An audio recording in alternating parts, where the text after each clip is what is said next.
What's up, YouTubers? It's Ernie, Blerd Without Fear, and this is also another trial run on trying to do shorter videos. Superman was kind of a test drive. This is going to be trying to actually apply the fruits of my labor. Today we are going to be talking about Wonder Woman Rebirth, Volume 1, The Lies, by Greg Rucka and Liam Sharp. Now, I'm going to go and give you a little quick caveat on this. This is a story that actually jumps around, so if you are actually reading Wonder Woman Rebirth right now, or reading this along with me, you may or may not already know that Volume 1 and Volume 2 alternate the first few issues. So we're actually going to be talking about issue number 1, 3, 5, 7, 9, and 11, and maybe a teensy-weensy bit about Wonder Woman Rebirth number 1, the one-shot, the Rebirth one-shot. So, but before we jump into all that, let me know what comics you'd like to see me do a video on. Sound off in the comments. If this is your first time checking out my channel, consider clicking subscribe so you can become one of Earth's mightiest subscribers and tap the bell so you know when I post up. Okay, so when we begin this story, we realize that Diana is dealing with recollecting her proper origin. Was it the New 52 origin? Was it the post-crisis pre-Flashpoint origin? Or some other origin? We don't know, and more importantly, neither does she. She's recalling so many different aspects of like the way her story's been told that it's kind of conflicting. This leads to her going back to Olympus, only to find that it's closed off to her. It's gone. It's a lost realm devoid of anything more than Hephaestus's automatons, and Themyscira is gone as well. So she has been shut out from the realm of the immortals. This leads her on a journey where we find Wonder Woman is trekking through the Banakane rainforest in sub-Sahara Africa, searching for someone who doesn't want to be found. She calls out to this person repeatedly, offering words of peace, saying, "I am only your enemy if you treat me as such." And all the while, she's being followed by natives and what we later realize may actually be some sort of monster men. She gives 3 warnings. Each time she realizes she is being followed, she warns that a fight will happen. And upon the final warning, a horde of hyena men, the Boda, attack.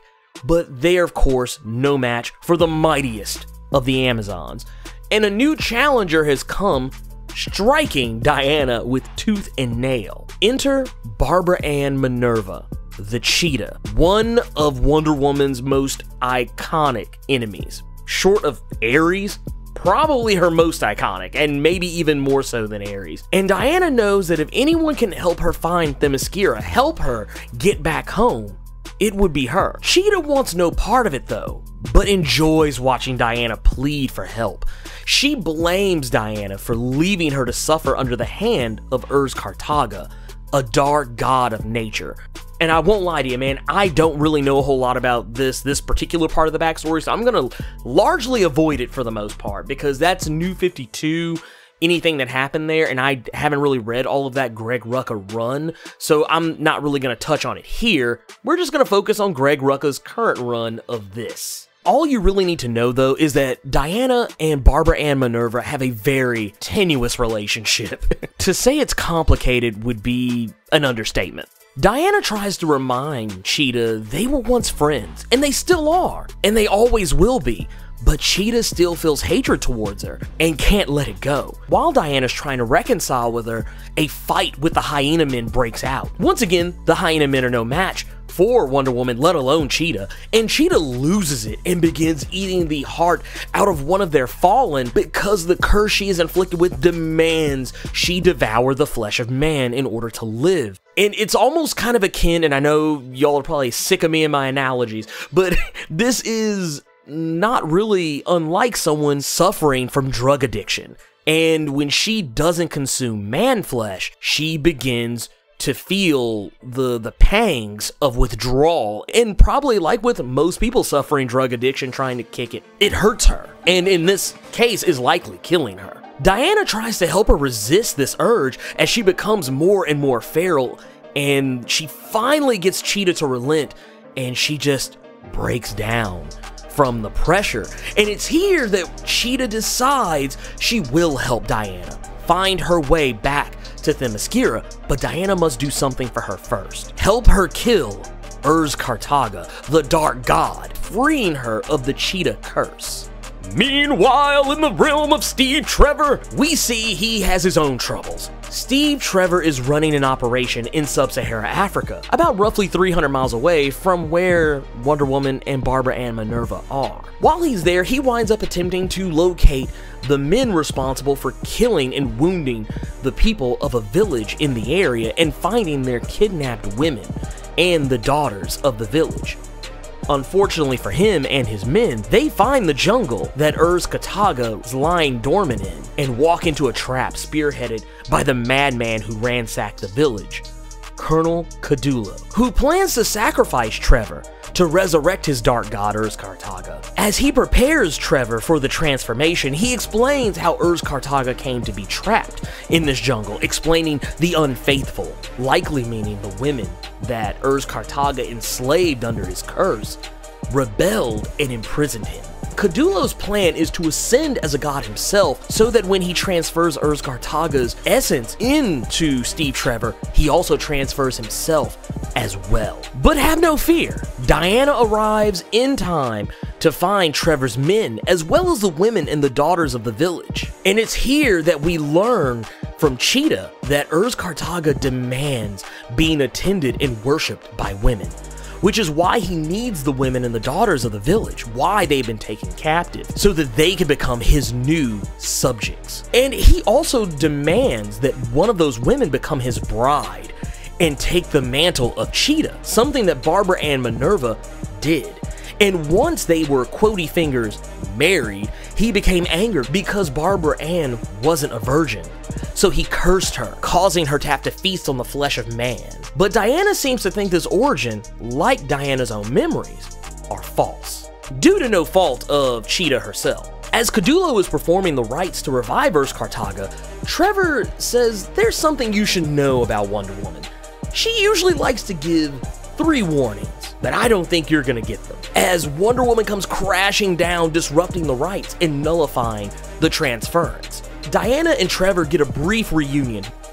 Unfortunately for them, Kartaga wasn't defeated so easily. He returns, and Diana takes it to him, while the others get away. Kartaga tries to trick Cheetah into helping him again, calling for her to remember her vows to her husband, and promising to return her to her rightful place by his side if she helps him defeat Diana. But Diana reminds her that he lies. You are the protector, and he fears nothing more than women. You and these women that he's taken captive, you were never his protector. You are his wardens. Diana tosses Cheetah the lasso of Hestia, and all the women and daughters come together, surrounding him in a circle using the lasso as a barrier, and watch as Kartaga crumbles into nothing, leaving behind a small, wilted flower. And when the smoke is cleared, we find Barbara Ann return to her human self, all while muttering that he lied to her and the things that he made her do. Now, once all this is done, the next couple of issues we kind of spend with the fallout of the defeat of Kartaga. When they return home, Steve Trevor relinquishes a potted plant form of Kartaga over to director Sasha Bordeaux of Argus, and revealing that the women of the village have resumed their sacred duty of guardians of the jungle to ensure he never returns. This is problematic though, because when Etta Candy originally went to see Bordeaux at her home, we noticed when Candy left that Bordeaux may not be who she claims to be, something that Candy suspects and also discovers for herself is true after a brief meeting later in the series. Candy confronts Bordeaux and her accomplice, Veronica Cale, and when Bordeaux tries to attack Etta, Etta blasts her without hesitation. Now, Veronica Cale is one of those characters, if you're familiar with the comics, you probably already know who she is. She's typically a Wonder Woman villain and featured a fair amount in the New 52 version of Wonder Woman. Now, since then, some things have changed, and in this particular run, she kind of serves a bit of a different purpose, but her quest is basically to find the location of Themyscira, but that's something that is going to come up more in a later volume. In more happy matters, Diana and Steve Trevor have a date. Yay! Real talk though, they actually hash it out about the falling out of their relationship in the New 52 and Diana's relationship with Superman that followed almost immediately after. Some would dare say during. She reveals that though she loves Superman, her love isn't something that can be limited. Love, as she sees it, not just for her, but for all, should be limitless and without restraint. She even humbly admits that she's amazing when it comes to matters of love, but she absolutely positively sucks at romance. And she also reveals to Trevor that her memory is now fractured, but the one thing she never forgot was that she still loves Steve Trevor. Smooch lovin's for Diana and Steve. Barbara Ann keeps her promise and helps Diana reach Themyscira by finding where the barrier between the realm of men and gods is weak. Thanks to Barbara Ann's musings, they do find their way back to Themyscira. And when they do, Wonder Woman is greeted by the Amazons and her mother, Hippolyta. And everything seems like it's back to normal. And Diana tells Hippolyta that she thought she was dead, that she died at the hands of Hera, and even goes on to talk about how all the other Amazons were killed, and that when Ares died, she took his place as the god of war. And Hippolyta just kind of dismisses all of it. And when Steve Trevor leaves, Hippolyta tries to warn her that Steve Trevor shouldn't wander off alone, that him being here angers her sisters. Steve Trevor even runs afoul of some of the other Amazons, and they pretty much threaten to have their way with him. We about to run a train on yo ass. And when Diana approaches at this moment, Steve tries to tell her that something is not right. Do you not feel anything about this being wrong? And it's at this moment that Diana starts to bleed. She starts to recollect that this is the plane where she once rode upon her horse, where she came across this weird dead tree, and how when she came across it, there was a snake. And that when that snake bit her, everything changed. And something isn't right, because now this world isn't what she once thought it was. Now this world that was once flowers and green is now stone and rock and mud. Everything has changed. When the lasso of Hestia lets out a blinding burst of light, everything is shattered. And that's when she sees the truth, that where they are right now is not her home. And all she keeps muttering is, "This is not my home. This is not my home. All these times, all these years, I've never been home. And it was all just a lie." And that is where Wonder Woman Rebirth Volume 1, The Lies, ends.